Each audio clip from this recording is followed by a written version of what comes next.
Have a nice day everyone! Nandito naman tayo sa panibagong video. Nandito po kami sa Pulatan na Malandag, Malungon, Sarangani Province. As you can see, madaming cherry blossom dito. Mayroong color white and mayroong color pink. And yung iba hindi pa nagpa-flower kasi maliliit pa sila. Bagong tanim lang sila. And hindi siya exage na pagkakuha ng video kasi ito talaga yung actual color nila. No, kumbaga wala siyang filter. And meron kaming isang place dito na pinupuntahan, yung tinatawag nila na box sa harap ng mga cherry blossom. Merong mga maliit pa ng cherry blossom na hindi pa nagkakaroon ng flower kasi bagong tanim lang sila.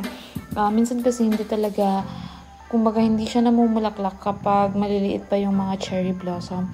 And nandito kami ngayon sa place na to. Minsan, pag nagja-jogging, pwedeng magstay dito, manood ng sunrise, sa hapon, sunset.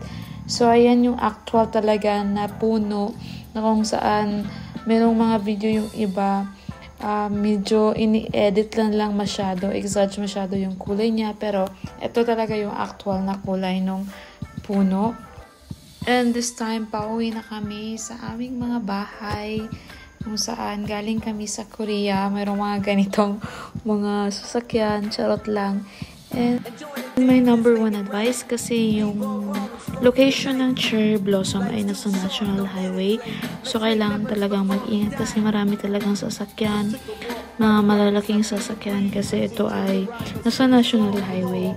At yun lang. So, try nyo guys, mag-visit kayo dito. Madaming nagpapapicture sa panahon na ito kasi once a year lang to nagkaroon ng parang mala Japan, and yung mga cherry blossom ay namumulaklak sa isang beses sa isang taon. Kaya kami din ng mga malalapit dito, pinupuntahan talaga namin pag time na namumulaklak tong aming cherry blossom.